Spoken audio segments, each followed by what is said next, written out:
पहला प्रश्न है, संयुक्त राष्ट्र संघ का मुख्यालय है। बहुत आसान सा प्रश्न है। ऑप्शन आपके समक्ष है, इंग्लैंड, न्यूयॉर्क, पाकिस्तान और भारत। तो इसका राइट आंसर बी होगा, न्यूयॉर्क है, यानी कि संयुक्त राष्ट्र संघ का मुख्यालय न्यूयॉर्क है। Option number B. अगला प्रश्न, दूसरा नंबर में हम लोग चले, संयुक्त राष्ट्र संघ की मान्यता प्राप्त भाषाएं हैं। संयुक्त राष्ट्र संघ की कितनी मान्यता प्राप्त भाषाएं हैं, यह पूछा गया है। ऑप्शन है अंग्रेजी, चीनी, रूसी, उपर्युक्त तीनों। तो हम लोगों को जानकारी इस बात की होनी चाहिए कि संयुक्त राष्ट्र संघ में कुल भाषाओं की संख्या 6 है और सभी भाषाएं मान्यता प्राप्त है। लेकिन यहाँ पे ऑप्शन अंग्रेजी है, चीनी है, रूसी है और उपर्युक्त तीनों दिया गया है। तो अंग्रेजी भी मान्यता प्राप्त है, चीनी भी है और रूसी भी है, इसलिए आपका राइट ऑप्शन डी होगा। और भाषा की बात करें तो वह जो 6 मान्यता प्राप्त भाषाएं हैं, इसे भी हम लोग देख लेते हैं। अंग्रेजी तो है ही, उसके बाद रूसी है, फिर चीनी है और इसके बाद आपका जो शेष बच जाता है वह फ्रेंच, उसके बाद अरबी और स्पेनिश एक भाषा है, स्पेनिश। तो इस प्रकार से 1 2 3 4 5 6 कुल मिलाकर के 6 संयुक्त राष्ट्र संघ की मान्यता प्राप्त भाषाएं हैं। अगला प्रश्न में तीसरा नंबर में कहा गया है, संयुक्त राष्ट्र संघ की कार्यालयी यानी कि ऑफिशियल लैंग्वेज क्या है। तो यहाँ पे ऑप्शन है अंग्रेजी, फ्रेंच, दोनों, इनमें से कोई नहीं। तो राइट ऑप्शन आपका क्या होना चाहिए, आपको कमेंट के माध्यम से इसकी जानकारी लोगों तक पहुंचानी है। पुनः प्रश्न को हम लोग रिपीट करें, संयुक्त राष्ट्र संघ की कार्यालयी भाषा की ऑफिशियल लैंग्वेज क्या है। ऑप्शन जरूर देंगे, इस प्रश्न का आपके लिए मैं छोड़ रहा हूं। चौथा प्रश्न है, नोबेल पुरस्कार दिया जाता है। नोबेल पुरस्कार दिया जाता है किस क्षेत्र में। ऑप्शन यहाँ से हम लोग देख लें, साहित्य, चिकित्सा, भौतिकी, उपर्युक्त तीनों। तो यह साहित्य में भी मिलता है नोबेल पुरस्कार, चिकित्सा में भी मिलता है और भौतिकी में भी दिया जाता है। राइट ऑप्शन आपका डी होगा। और कुल मिलाकर के बात कही जाए तो नोबेल पुरस्कार 6 क्षेत्रों में दिया जाता है। 6 क्षेत्रों में नोबेल पुरस्कार प्राप्त होता है, जिसमें साहित्य, चिकित्सा, भौतिकी, यहाँ पे 3 की चर्चा हो चुकी है। उसके बाद 3 जो बचता है वह है रसायन शास्त्र, यानी कि रसायन में दिया जाता है। इसके बाद शांति के क्षेत्र में भी नोबेल पुरस्कार प्राप्त होता है और छठा है अर्थशास्त्र में, यानी कि 6 क्षेत्रों में नोबेल पुरस्कार प्राप्त किया जाता है। इसके बाद अगला प्रश्न में हम लोग आ चुके हैं 5 नंबर में, सर्वश्रेष्ठ शारीरिक एवं बौद्धिक प्रतिभा के चयन के क्षेत्र में दिया जाने वाला पुरस्कार है। ऑप्शन है मिस वर्ल्ड पुरस्कार, मिस यूनिवर्स पुरस्कार, कलिंग पुरस्कार या तो फिर ग्रैमी पुरस्कार है। तो सर्वश्रेष्ठ शारीरिक एवं बौद्धिक प्रतिभा चयन के क्षेत्र में दिया जाने वाला पुरस्कार मिस वर्ल्ड पुरस्कार है, यानी कि ऑप्शन नंबर ए आपका सही है।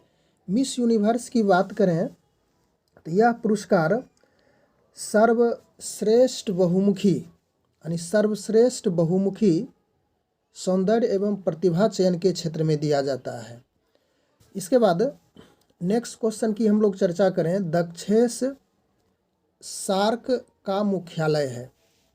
दक्षेस सार्क का मुख्यालय कहाँ है। ऑप्शन है काठमांडू, पाकिस्तान, अफगानिस्तान या तो फिर भारत में है। तो दक्षेस सार्क का मुख्यालय काठमांडू में है। ऑप्शन नंबर ए सही होगा।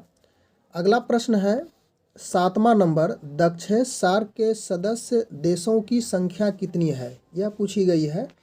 तो इसमें कुल देशों की संख्या, यानी दक्षेस सार्क शिखर का जो सम्मेलन होता है उसमें कुल मिलाकर के 7 देश इन्वॉल्व होते हैं, 7 देश शामिल होते हैं। तो ऑप्शन नंबर ए ही आपका सही होगा। और वह देश कौन कौन सी ही इसकी भी बात कर लें याद रखने के लिए। तो इसका भारत भी सदस्य है, उसके बाद पाकिस्तान, इसके बाद नेपाल है। कुल मिलाकर के 7 देश पूरेगा। नेपाल के बाद आपका भूटान हो गया, फिर बांग्लादेश, उसके बाद श्रीलंका भी है, ये छठा सदस्य हो गया, छठा देश। और उसके बाद फिर मालदीव भी है। यानी कुल मिलाकर के सार्क के जो सदस्यों की संख्या दक्षिण सार्क की वह 7 होती है। इसे याद रखेंगे, बहुत अच्छा प्रश्न है। इसके बाद अगला प्रश्न है 8 नंबर, रेड क्लिफ लाइन किनके बीच है, किन 2 देशों के बीच है। तो रेड क्लिफ लाइन भारत और पाकिस्तान के बीच है। यानी भारत और पाकिस्तान के बीच खींची गई रेखा जो कि सीमा निर्धारित करती है वह रेड क्लिफ लाइन के रूप में जानी जाती है। यहीं पे कुछ और बात कर लें तो मैकमोहन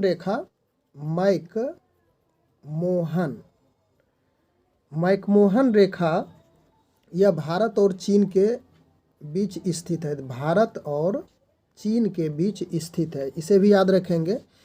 और एक है डूरंड, यह भी समान रूप से पूछे जाते हैं। जो महत्वपूर्ण प्रश्न है, जो आमतौर पे प्रश्न पूछे जाते हैं, उसी को इसमें संग्रह किया गया है। तो डूरंड रेखा पाकिस्तान और अफ़गानिस्तान के बीच है। यानी पाकिस्तान और अफ़गानिस्तान के बीच यह रेखा खींची गई है।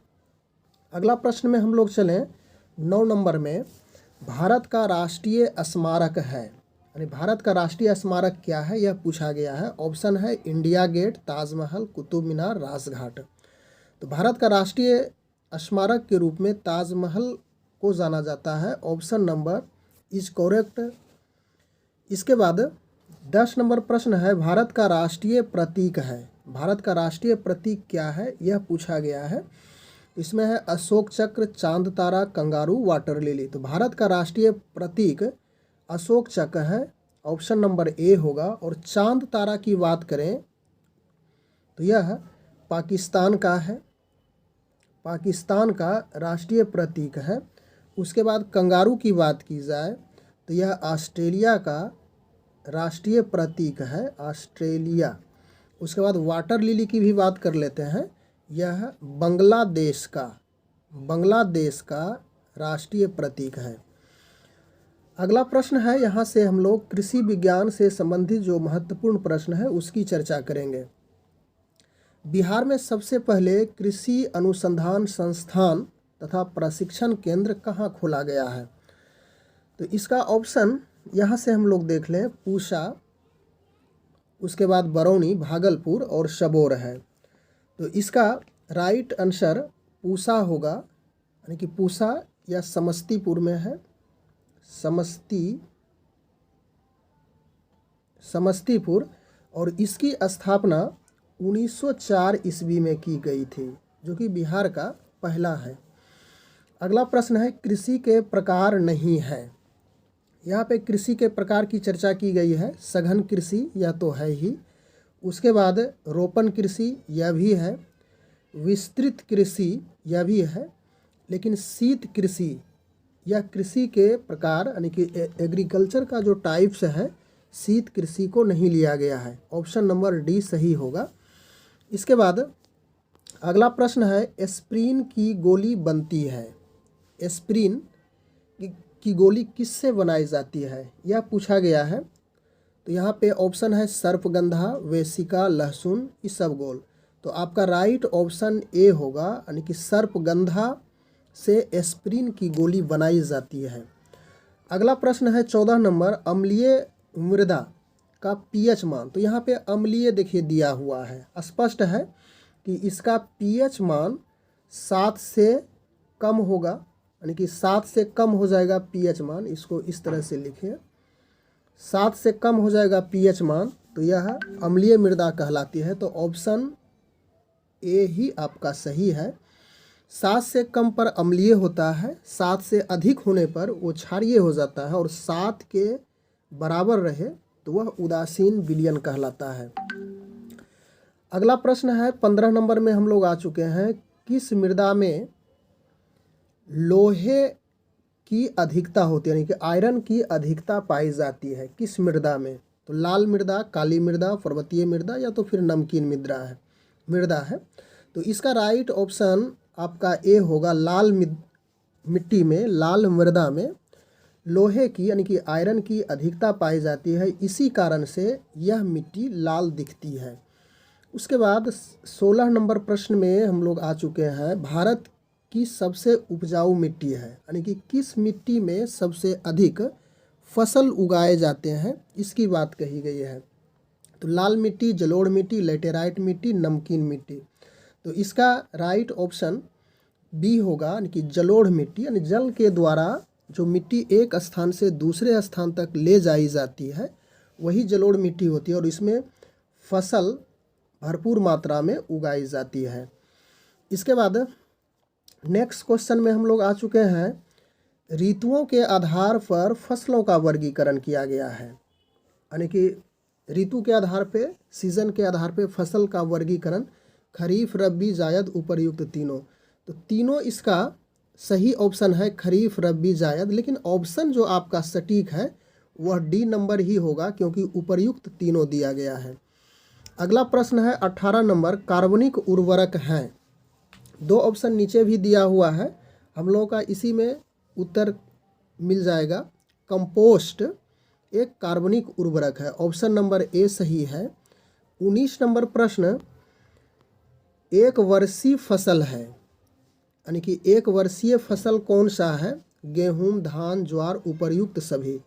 तो उपर्युक्त सभी यानी गेहूं भी एक वर्षीय फसल है, धान भी एक वर्षीय है, और ज्वार भी, ज्वार इसको पढ़िएगा, ज्वार नहीं, ज्वार भाटा नहीं, ज्वार भी एक वर्षीय फसल है, इसलिए राइट ऑप्शन आपका डी हो जाएगा। 20 नंबर प्रश्न में चले, रबी फसल है, यानी कि रबी फसल कौन सा है? गेहूं, चना, उपर्युक्त दोनों, इनमें से कोई नहीं। तो गेहूं भी रबी फसल है, चना भी रबी फसल, इसलिए राइट ऑप्शन आपका सी होगा। इसके बाद यहाँ से व्यवहारिक हिंदी से जो महत्वपूर्ण वस्तुनिष्ठ प्रश्न बने हैं उसको संग्रहित किया गया है। तो व्यवहारिक हिंदी यहाँ से हम लोग समझ लें। 21 नंबर से प्रश्न है कि छायावादी का प्रवर्तक, यानी छायावाद के प्रवर्तक कौन है, यह पूछा गया है। तो छायावाद के प्रवर्तक जयशंकर प्रसाद हैं, ऑप्शन नंबर ए सही होगा। इसके बाद अगला प्रश्न है 22 नंबर, भारतीय आत्मा किसे कहा जाता है? तो भारतीय आत्मा माखनलाल चतुर्वेदी को कहा जाता है, ऑप्शन नंबर ए सही है। इसके बाद अगला प्रश्न है, कामायनी किसकी रचना है? कामायनी एक पुस्तक है, लिखी गई है किनके द्वारा? जयशंकर प्रसाद, प्रेमचंद्र, मैथिली शरण ग्रुप, या तो फिर बिहारी के द्वारा। तो कामायनी एक फेमस रचना जयशंकर प्रसाद की है, और ऑप्शन नंबर ए ही सही होगा। अगला प्रश्न 24 नंबर में, प्रेमचंद्र के अधूरे उपन्यास, यानी कि प्रेमचंद्र का एक उपन्यास था जो कि अधूरा ही रह गया, पूर्ण इसे नहीं किया जा सका। तो राइट ऑप्शन क्या होगा? तो यह मंगलसूत्र होगा, ऑप्शन नंबर ए। सेवा सदन भी प्रेमचंद्र का ही है, सेजे वतन भी प्रेमचंद्र का ही उपन्यास है। उसके बाद यह जो ऑप्शन ए था, यह सब सेवा सदन और सेजे वतन यह पूर्ण उपन्यास के रूप में जाना जाता है, लेकिन मंगलसूत्र इसे अधूरा उपन्यास के रूप में प्रेमचंद्र का जो कृति है, प्रेमचंद्र के द्वारा जो रचित किया गया है, वह अधूरा ही रह गया। अगला प्रश्न 25 नंबर में हम लोग आ चुके हैं, दिनकर किस रस के कवि हैं? तो वीर रस इसका राइट ऑप्शन होगा, यानी कि वीर रस से रिलेटेड दिनकर कवि कहलाते हैं। 26 नंबर प्रश्न, महेंद्र का संधि विच्छेद है। तो महेंद्र का संधि विच्छेद इसमें चुनना है, बहुत आसान है। महा जोड़ इंद्र, मही जोड़ इंद्र, मह जोड़ इंद्र, इनमें से कोई नहीं थे। राइट ऑप्शन ए होगा, यानी कि महा जोड़ इंद्र बराबर महेंद्र होता है। 27 नंबर प्रश्न, अपराहन का विपरीतार्थक शब्द क्या है? तो अपराहन का उल्टा शब्द यहाँ पे, तो अपराहन का पूर्वाहन होता है, बी नंबर ऑप्शन। उसके बाद अगला प्रश्न है, हिंदी साहित्य का स्वर्ण काल कहलाता है।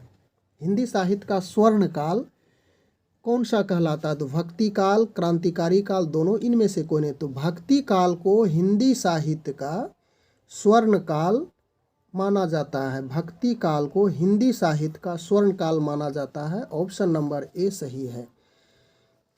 आगे चले, राजपुत्र कौन सा समास है? तो राजपुत्र तो इसमें चुनना है तत्पुरुष कर्मधारय बहुव्रीहि या तो फिर द्वंद्व समास है। तो राजपुरुष राजमाता इस तरह से हो तो यह तो तत्पुरुष समास होगा। ऑप्शन नंबर ए सही है।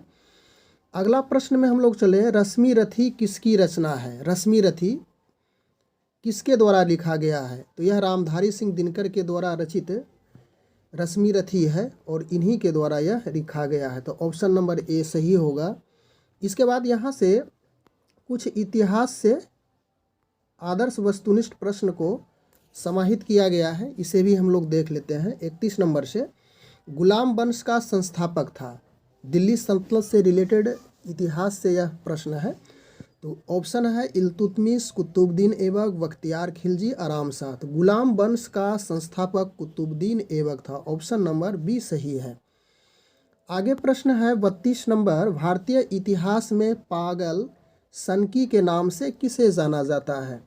तो इसका राइट ऑप्शन मोहम्मद बिन तुगलक ए होगा, यानी कि मोहम्मद बिन तुगलक को भारतीय इतिहास में सनकी, पागल या तो फिर अन्य तरह तरह के नाम से इसकी संज्ञा दी गई है। अगला प्रश्न है 32 समाप्त करने के बाद हम लोग 33 में आ चुके हैं। अशोक किसका पुत्र था? अशोक किसका पुत्र था? तो इसमें राइट ऑप्शन बिंदुसार ए होगा, यानी कि बिंदुसार का पुत्र अशोक था। अगला प्रश्न है, जैन धर्म के संस्थापक थे। तो जैन धर्म के संस्थापक कौन थे? महावीर, ऋषभदेव, पार्श्वनाथ, अजितनाथ। जैन धर्म के संस्थापक ऋषभदेव थे। ऑप्शन नंबर बी सही होगा। उसके बाद 35 नंबर, मोहनजोदड़ो स्थित है। मोहनजोदड़ो कहाँ स्थित है यह पूछा गया है। तो अब यह पाकिस्तान में स्थित है मोहनजोदड़ो। ऑप्शन नंबर बी सही है। इसके बाद यहाँ से भूगोल से कुछ महत्वपूर्ण प्रश्न संग्रहित किया गया है, इसे भी हम लोग अध्ययन करेंगे। एशिया महादेश में कितने देश हैं? 44, या तो फिर आगे का ऑप्शन है इसको भी देख लें, 45, 54 या तो 60। तो एशिया महादेश में कुल मिलाकर के देशों की संख्या 45 है। ऑप्शन नंबर बी आपका सही होगा। उसके बाद 37 नंबर प्रश्न में हम लोग चलें, सदाबहार वन होता है, यानी सदाबहार वन कैसा होता है? पर्वतीय वन है या तो फिर वृंदावन, टेंगा वन, इनमें से कोई नहीं। तो सदाबहार वन टेंगा वन को कहा जाता है। यानी टेंगा वन में जो भी वृक्ष, जो भी पेड़ पौधे हैं वहाँ सदाबहार हमेशा हरा भरा रहता है, इसलिए टेंगा वन को सदाबहार वन के रूप में जाना जाता है। 38 नंबर प्रश्न, सौर मंडल में कुल कितने ग्रह हैं? तो सौर मंडल में कितने कुल ग्रह हैं? ऑप्शन है 9, 10, 11, 12। तो यहाँ पे 9 ही देना उचित होगा। Option number A. अगला प्रश्न है, चंद्रमा पृथ्वी की परिक्रमा करता है। 39 नंबर में हम लोग आ चुके हैं। तो चंद्रमा पृथ्वी की परिक्रमा करता है तो 29 मिनट 12 घंटा में। ऑप्शन नंबर ए ही आपका सटीक है। उसके बाद 40 नंबर प्रश्न में, इंदिरा गांधी अंतर्राष्ट्रीय हवाई अड्डा स्थित है। तो इंदिरा गांधी अंतर्राष्ट्रीय हवाई अड्डा यह तो दिल्ली में स्थित है। ऑप्शन नंबर डी ही आपका सही है। अब यहाँ से नागरिक शास्त्र से रिलेटेड महत्वपूर्ण प्रश्न मिलेगा, जिसका भी हम लोग अध्ययन करते हैं। भारत का राष्ट्रीय ध्वज जाना जाता है, किस नाम से जाना जाता है? तिरंगा, राष्ट्रीय ध्वज तिरंगा, उपर्युक्त दोनों, इनमें से कोई नहीं। तो तिरंगा के रूप में भी जाना जाता है भारत का राष्ट्रीय ध्वज। उसके बाद राष्ट्रीय ध्वज तिरंगा यह भी कहते हैं। तो आपका सी नंबर ऑप्शन सही होगा। उसके बाद 42 नंबर प्रश्न, तिरंगे की लंबाई चौड़ाई का अनुपात, यानी कि यह जो लंबाई चौड़ाई का रेशियो है यह पूछा गया है तिरंगे झंडे की। तो इसमें कितनी होती है लंबाई चौड़ाई का अनुपात? तो यह 3:2 होता है, यानी कि 3:2 के रूप में तिरंगे झंडे की लंबाई और चौड़ाई का रेशियो बनाया जाता है। इसके बाद 43 नंबर प्रश्न है, तिरंगे के बीच में कितनी तीलियां होती है? इस प्रकार से जो चक्र रहता है इसमें कितनी तीलियां होती है यह पूछा गया। तो कुल मिला करके इसमें 24 तीलियां होती है। तो ऑप्शन नंबर ए ही आपका सही होगा। 44 नंबर प्रश्न, विस्थापन कौन सी राशि है? तो इसमें देखिए वो वी यानी कि ओ आया है तो निश्चित रूप से यह सदिश राशि होगी। इसकी चर्चा हम लोग ट्रिक के माध्यम से किए थे, तो यह सदिश राशि हो जाएगी ऑप्शन नंबर ए। अगला प्रश्न है प्रत्येक क्रिया के बराबर। यहाँ से कुछ प्रश्न फिजिक्स का है यानी भौतिकी का, इसे भी देख लें। प्रत्येक क्रिया के बराबर विपरीत प्रतिक्रिया होती है, तो यह न्यूटन का प्रथम गति नियम बताता है, या तो फिर द्वितीय या तो तृतीय या तो इनमें से कोई नहीं। तो यह तृतीय गति नियम से स्पष्ट होती है कि प्रत्येक क्रिया के बराबर विपरीत प्रतिक्रिया होती है। इसके बाद 46 नंबर प्रश्न विसमांगी मिश्रण है। विसमांगी मिश्रण, तो यह बारूद होता है विसमांगी मिश्रण। उसके बाद अगला प्रश्न है 47 नंबर घनाभ में कुल किनारों की संख्या कितनी होती है। यदि आप घनाभ की रचना करेंगे इस प्रकार से, तो इसमें किनारा जो साइड है कितनी होती है, तो कुल मिलाकर के यह 12 किनारे होते हैं। ऑप्शन नंबर ए सही है। इसी में फलक की बात कही जाए यानी सतह की, तो कुल मिलाकर के 6 सतह होते हैं। अगला प्रश्न है 48 नंबर मानव शरीर में लगभग कितनी कोशिकाएं पाई जाती है। तो मानव शरीर में कुल कितनी कोशिकाएं यानी कुल कितने सेल पाए जाते हैं यह पूछा गया है। तो कुल मिलाकर के 5000 अरब सेल्स यानी कि 5000 कोशिकाएं मानव शरीर में मौजूद होता है। उसके बाद 49 नंबर मादा जनन अंग है। तो मादा जनन अंग पूछा गया है, यह पुष्प से रिलेटेड प्रश्न रहता है। तो मादा जनन अंग जायांग होता है। ऑप्शन नंबर ए सही है। उसके बाद अंतिम प्रश्न में हम लोग आ चुके हैं भारत में निर्मित पहला कंप्यूटर है। तो भारत में निर्मित पहला कंप्यूटर सिद्धार्थ, महावीर, राहुल, इनमें से कोई नहीं। तो भारत का प्रथम निर्मित कंप्यूटर सिद्धार्थ है। ऑप्शन नंबर ए सही है। तो इस प्रकार से कुल 50 प्रश्नों का अध्ययन हम लोग इस वीडियो के माध्यम से कर चुके हैं। बस आज के वीडियो में इतना ही। Thanks for watching. Good bye.